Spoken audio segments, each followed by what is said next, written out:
Phone tapping కేసులో రాధాకిషన్ రావు custody కొనసాగుతోంది. ఇవాళ 4వ రోజు రాధాకిషన్ ను ప్రశ్నించనున్నారు పోలీసులు. న్యాయవాది సమక్షంలో విచారణ జరుగుతోంది. రాధాకిషన్ స్టేట్మెంట్ ఆధారంగా ఇవాళ మరికొందరిని ప్రశ్నిస్తారని తెలుస్తోంది. కేసులో ఆధారాల సేకరణపై దర్యాప్తు ముమ్మరం చేశారు పోలీసులు. కొన్ని సర్వీస్ ప్రొవైడర్ల నుంచి వివరాలు సేకరిస్తున్నారు. ఇప్పటికే ఎస్ఐబి కార్యాలయంలో లాగర్ రూమ్స్ నుంచి ఎవరెవరి ఫోన్లు ట్యాప్ చేశారో తెలుసుకునేందుకు సర్వీస్ ప్రొవైడర్లకు నోటీసులు ఇచ్చారు.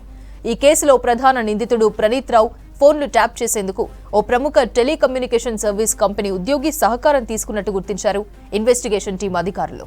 దీనిపై మరింత సమాచారం బంజారాహిల్స్ పోలీస్ స్టేషన్ వద్ద నుంచి రత్నకుమార్ అందిస్తారు. రత్నకుమార్, ఫోన్ ట్యాపింగ్ కు సంబంధించి అప్డేట్స్ ఏంటి? రోజులు కస్టడీ విచారణ జరిగింది.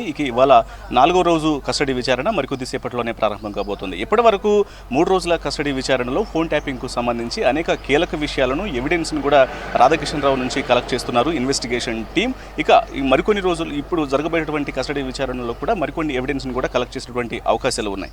మరికొద్దిసేపట్లోనే ఆ కస్టడీ విచారణ అనేది ప్రారంభం కాబోతోంది. ఇప్పటి వరకు ఫోన్ ట్యాపింగ్ కేసులో మొదటి నుంచి ఎస్ఐబి కార్యాలయం కేంద్రంగా లాగర్ రూమ్స్లో ఒక ప్రత్యేక సెర్చ్ ఆపరేషన్ టీమ్గా ఏర్పడి మాజీ చీఫ్ ప్రభాకర్ రావు ఆదేశాలతో ప్రణీత్ రావు, ఇప్పటి వరకు అరెస్ట్ అయినటువంటి వ్యక్తులు భుజంగరావు, తిరుపతన్న, అలాగే ప్రణీత్ రావు, ఇప్పుడు రాధాకిషన్ రావు, వీళ్ళంతా కూడా కింది స్థాయి అధికారులు తమకున్నటువంటి టీమ్స్ మొత్తాన్ని ఉపయోగించి ఫోన్ ట్యాపింగ్కు సంబంధించి నేతల యొక్క ఫోన్లను ట్యాప్ చేయడంలో, అలాగే వ్యాపారుల ఫోన్లు ట్యాప్ చేయడంలో, వివిధ ప్రముఖులకు సంబంధించినటువంటి ఫోన్ల ట్యాపింగ్ చేయడంలో ఏ రకంగా మాస్టర్ ప్లాన్ను అమలు చేయడం జరిగింది అనే విషయాలకు సంబంధించి కూడా ప్రస్తుతం మొదటి నుంచి కూడా ఈ కస్టడీ విచారణలు అయితే కొనసాగుతున్నాయి.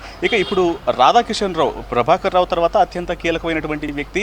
ఆ స్థాయిలో ఫోన్ ట్యాపింగ్కు డైరెక్షన్గా వ్యవహరించినటువంటి వ్యక్తి ఎవరు అంటే రాధాకిషన్ రావు అని పోలీసులు భావిస్తున్నారు. కాబట్టి ఆయన దగ్గర నుంచి ప్రస్తుతం మాజీ చీఫ్ ప్రభాకర్ రావు అందుబాటులో లేడు. కాబట్టి రాధాకిషన్ రావు నుంచి పూర్తి ఆధారాలను రాబట్టే పనిలో ఉన్నారు. మొదటగా రాధాకిషన్ రావు కస్టడీ విచారణకు వచ్చినప్పుడు ఆయన కొంత సహకరించలేదు. ఆ తర్వాత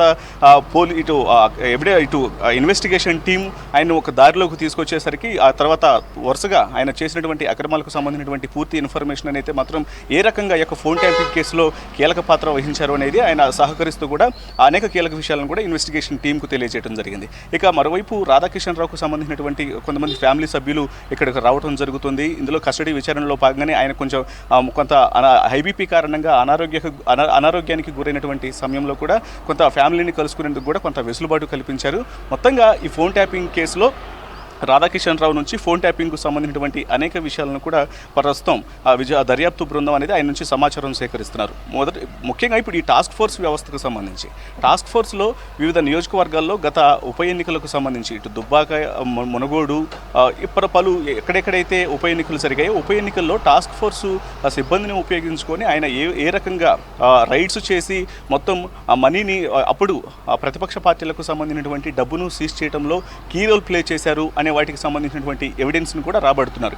ఇప్పటికే ఇప్పుడు టాస్క్ ఫోర్స్లో రాధాకిషన్ రావు కింద పనిచేసినటువంటి సిబ్బందిని, దాదాపు టాస్క్ ఫోర్స్లో పనిచేసినటువంటి కింది స్థాయి సిబ్బందిని అనేక మందిని పిఎస్కు తీసుకొచ్చి ఇక్కడ విచారించడం జరిగింది. అసలు ఏ రకంగా రాధాకిషన్ రావు వారికి ఆదేశాలు జారీ చేశాడు, ఎక్కడ రైడ్స్ చేయాలని చెప్పని ఎటువంటి ఆదేశాలు జారీ చేశాడు, ఈ ఎవిడెన్స్ అన్ని కూడా కలెక్ట్ చేయడం జరుగుతుంది. మరోవైపు ఎస్ఐబిలో నుంచి కొంతమంది వ్యక్తులు కింది స్థాయి సిబ్బందిని, ఇన్స్పెక్టర్లు కావచ్చు, లేకపోతే ఏసీపీ స్థాయి అధికారులు కావచ్చు, వీళ్ళని కూడా పిలిచి విచారించడం జరిగింది. ఇలా ఇప్పటి వరకు 34 మంది సిబ్బందిని దర్యాప్తు బృందం విచారించింది.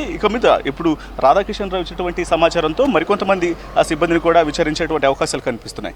ఇప్పటికే ఈ కేసులో ప్రధానంగా టెలికమ్యూనికేషన్ సర్వీస్ ప్రొవైడర్ల పాత్రకు సంబంధించి ఇప్పుడు ప్రధానంగా దర్యాప్తు బృందం దృష్టి పెట్టినట్లు తెలుస్తోంది. ఎందుకంటే ఫోన్ ట్యాపింగ్ అనేది జరగాలంటే ఖచ్చితంగా ఈ సర్వీస్ ప్రొవైడర్ నుంచి ఒక అనుమతి అనేది చాలా అవసరం ఉంటుంది.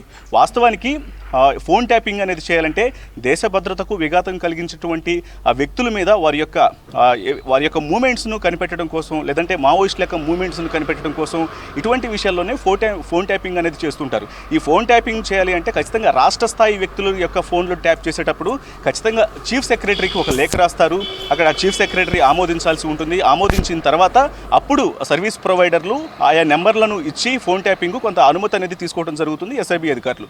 కానీ ఈ యొక్క మాజీ చీఫ్ ప్రభాకర్ రావు ఆధ్వర్యంలో పనిచేసినటువంటి యొక్క ఎస్ఐబి టీము ఇప్పటివరకు నిందితులుగా పేర్కొనబడినటువంటి వారు ప్రణీత్ రావు, రాధాకిషన్ రావు, భుజంగరావు, తిరుపతిరావు ఈ టీం అంతా కూడా ఇప్పటివరకు అసలు ఈ ఫోన్ ట్యాపింగ్కి సంబంధించి ఎటువంటి అనుమతులు అనేవి తీసుకోకుండానే ఈ టెలికమ్యూనికేషన్ సర్వీస్ ప్రొవైడర్లలో ఒక వ్యక్తిని మేనేజ్ చేసి ఈ యొక్క ఫోన్ ట్యాపింగ్కు సంబంధించి అతని నుంచి వివరాలు తీసుకొని ఇదంతా చేశారన్నటువంటి అనుమానాలను వ్యక్తం అవుతున్నాయి. ఇందులో భాగంగానే ఈ సర్వీసు ప్రొవైడర్లను కూడా విచారించే అవకాశాలు ఉన్నాయి. వారికి కూడా త్వరలో నోటీసులు పంపించి టెలికమ్యూనికేషన్ సర్వీసు ప్రొవైడర్లను కూడా విచారించే అవకాశాలు అయితే స్పష్టంగా కనిపిస్తున్నాయి. ఇక ఇది కనుక పూర్తి ఆధారాలు తీసుకున్న తర్వాత ఇందులో టెలిగ్రాఫ్ యాక్ట్ను యాడ్ చేసి మరికొంత విచారణ జరిపేటువంటి అవకాశాలు కనిపిస్తున్నాయి. మొత్తానికి రాధాకిషన్ రావు యొక్క విచారణ అనేది ప్రస్తుతానికి 4వ రోజు మరికొద్ది సేపట్లోనే ప్రారంభం కాబోతుంది.